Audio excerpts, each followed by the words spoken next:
Мільйони українців за останні роки були змушені залишити свої домівки та шукати безпеки в країнах Європейського Союзу. Для багатьох із них це стало не просто переїздом, а початком нового життя з іншою мовою, роботою, соціальним середовищем та щоденними викликами.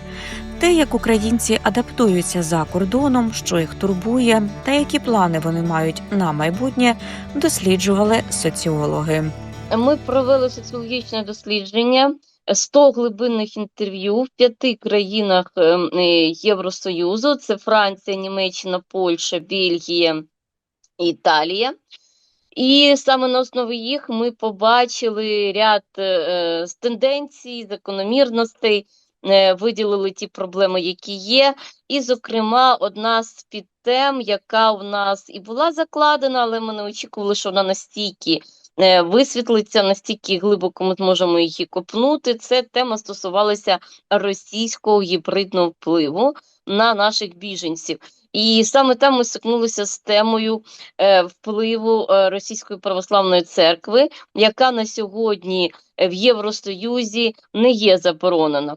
Оскільки ми знаємо, що з 22-23 року, не вдаваючись в деталі, скажу, що заборонені, закриті дуже багато медіа російських, дуже при закритті, скажімо так, в Берліні, наприклад, досі функціонує русські дома русської культури, то російська церква, вона функціонує, діяльність її, скажімо, легітимізується законодавством ЄС щодо свободи совісті, і тому ніхто її не обмежує ні в чому. І, відповідно, вона продовжує свою роботу, і ця робота полягає, зокрема, в тому, що вона впливає на наших біженців. Дослідники порівняли ситуацію одразу в 5 країнах – Польщі, Німеччині, Франції, Італії та Бельгії – і побачили суттєву різницю у рівні російського інформаційного впливу. Найменшим його називають у Польщі, тоді як найбільшим – в Італії.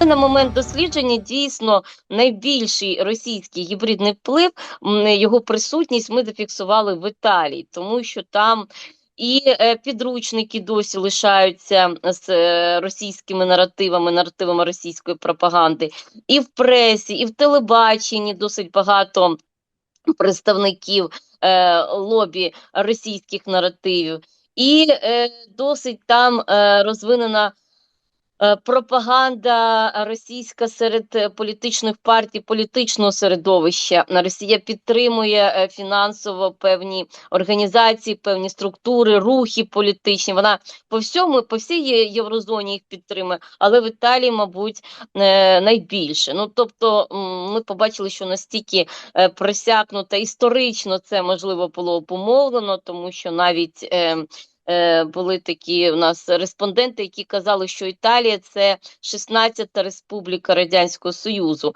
була за часів Союзу, дружба Берлусконі з Путіним, Газпром, дуже багато ділової співпраці в сфері бізнесу. Окремо дослідники звернули увагу на самих українців, які опинилися в новому середовищі. За словами соціологині, частина людей досі перебуває у стані невизначеності. Вони не знають, коли зможуть повернутися додому, намагаються адаптуватися та водночас переживають через події в Україні.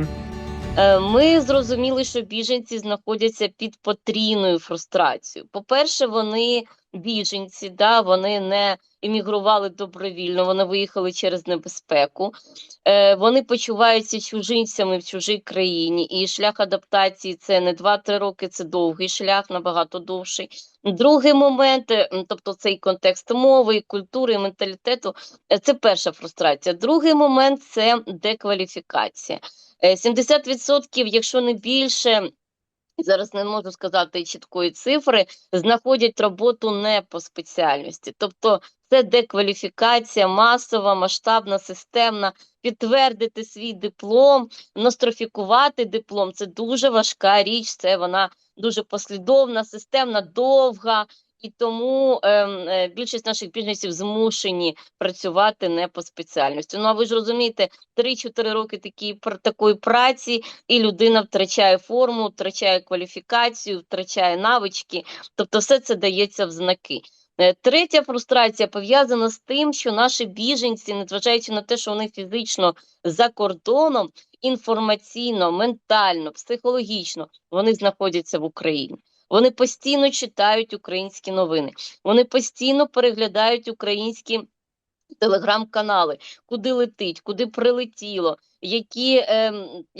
яка ситуація на полі бою, що відбувається в політиці. Вони постійно знаходяться в нашій інформаційній бульбашці. Водночас дослідниця наголошує, що українці за кордоном – це не лише люди, які потребують допомоги. Частина з них створюють громадські організації, волонтерять, донатять та допомагають Україні. Тому, на думку соціологині, важливо не втрачати зв'язок із цією спільнотою та більше розповідати про її діяльність.